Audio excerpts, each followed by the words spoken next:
Why is it the case that INFJs seem to have strange memories?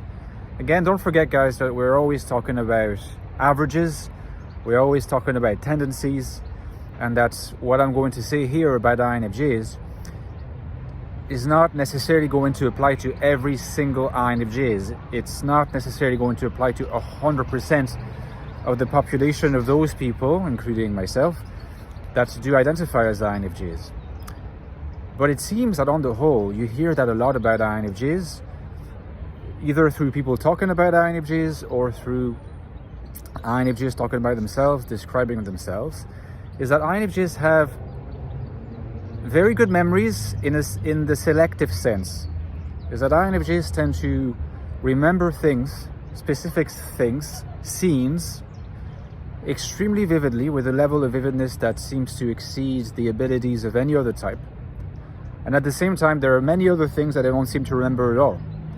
So in a sense, it's almost like a complex issue to decide whether this is an instance of a good memory, a bad memory, or just, I think the best description we can give of it is of a highly, highly selective memory. But for those things that the memory selects, the level of resolution is really high, and in fact, impressively high. And you realize that it is impressively high, not necessarily by yourself. At least in my case, I realized that it was impressively high through the testimonies of other people who will literally say to me, but how, like this thing happened 4 years ago, how can you describe it in a level of detail that suggests that it happened this morning? What happened there? And, I heard it once and I was kind of like, okay, maybe it's a matter of, it's a chance event. Maybe that particular situation, that scene was highly significant to me and that's the reason why I remember it. And then it happened more and more, and I heard that comment more and more. Then eventually I realized I was an INFJ type, didn't create the connection straight away, and eventually created the connection and realized other INFJs said similar things, had similar experiences, people telling them that kind of thing. And so I realized, okay, there's probably something there to extract in terms of a particular truth about the INFJ experience. And I think that the best way that we could describe this particular phenomenon is in the following fashion. Okay, so first we say, no, it's not a chance event. It is a real trait of INFJs that they have, on average, they tend toward having highly selective memories that capture those memories that they select in extremely vivid and high resolution detail compared to most other people, in such a way that other people are surprised by that and almost see it as either as a superpower or as some particular weird configuration of their brain that is quite peculiar to them. In fact, I think it's peculiar to a lot of INFJ types. Now, there's an interesting contribution from psychoanalysis, which is taken for granted by a lot of people nowadays, is that we don't ever really forget things completely, is that scenes, events, they don't, if you like, almost no such event that happened in the past just is disintegrated and emptied out into the void. They collapse. Well, let me not say collapse, but they kind of plunge into the unconscious at various levels of depth. Okay, and in such a way that some of those memories, which we might call them constellation of events, constellation of contents, these get so deep in the unconscious that they never come back out, but they're still somewhere in your unconscious. So in this sense, nothing really disappears, but there are certain constellation of memory events or event memories that will no longer be accessed by either the pre-conscious or the conscious. Now that applies to everybody, of course, regardless of whether or not you're an INFJ. But when it comes to INFJs, what's interesting is that I think the fact that we have those highly selective memories that capture high resolution events says something about the way that our unconscious is organized. Okay? It says something about the way that our unconscious functions. So in other words, it says something about the INFJ collective unconscious prior to saying something about the general collective unconscious. There is probably a certain shape that the INFJ unconscious possesses.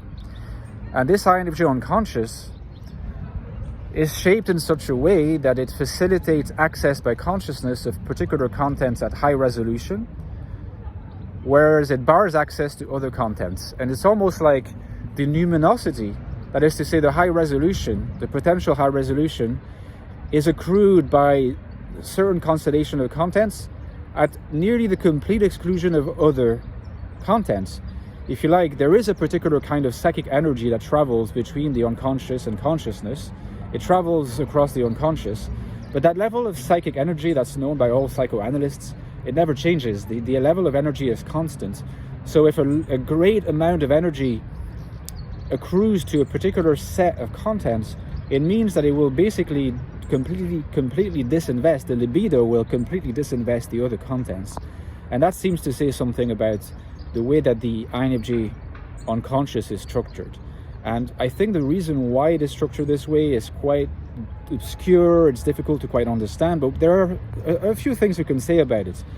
The INFJ mind is holistic, we know this. It relates as parts to a whole. It has to make sense as a coherent narrative. It translates itself as a narrative, and that's, I think, because the unconscious is a narrative at some level for the INFJ. The INFJ unconscious is narrativistic, which is why it translates through the NI world in terms of a narrative organization of particular themes, core themes, 2 or 3, usually not more. And when translated into a life project through the transcendence of severance, if you remember those concepts from alienation and so forth in my books, the life project is itself a narrative. And that's why those INFJs that are the most flourishing in the world are INFJs who are embodying and enacting their own NI narrative. That's really a way that you could describe the spiritualized INFJ. A spiritualized INFJ is an INFJ who embodies their own NI narrative in the world of people and things through a life project. Now, this notion of narrative and this notion of theme has to have a strong connection with the INFJ's inner world's fascination with the archetypes. There's a fascination with archetypes. Archetypes all come with themes. And because the INFJ lives in such close connection with NI archetypes, or rather archetypes that are facilitated by the NI function, NI is the function that puts the INFJ in closest contact with the archetypes, there's a congregation of contents around these big themes. And I think that the reason why INFJs have such good but selectively good memories is that they have thematic memories. And so those particular themes that are significant to their NI world are the themes that are going to congregate the most contents. And any event that evokes those themes in a particular fashion are going to activate the archetype. The archetype is going to be, by its nature, investing a lot of energy into those constellated contents, and they're going to just burst forth back into the domain of the conscious, and hence the high resolution of the memory. Any event that we remember vividly, any scene we remember vividly, is always an evocation, is always an echo of a theme that is significant to our life narrative, as being at the NI unconscious level, at the unconscious level facilitated in access through NI, of an archetype. Okay, so excellent but selective memories, because they evoke a particular theme in relation to the holistic cast of mind of the INFJ and its connectedness to particular archetypes, which are themselves understood in the final analysis as big thematic matters. Let me know in the comments if you thought that was useful, guys, as analysis of the INFJ memory.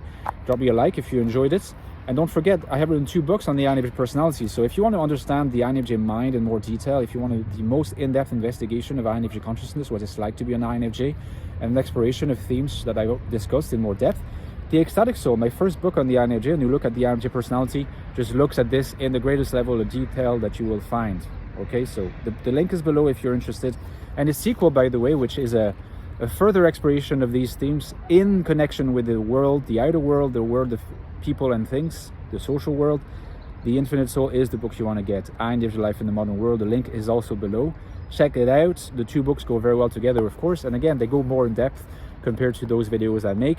Those videos are windows into further research in my books. Also, finally, the lifeblood of my channel, guys, is my Patreon page. I'd be so grateful if you could consider supporting me on Patreon. Get access to bonus content, in-depth video every 2 weeks, access to me, to the community. We have a great time there, and you make a massive difference to helping me continuing producing videos. The link is below. See you next time, guys. Take care. Bye-bye.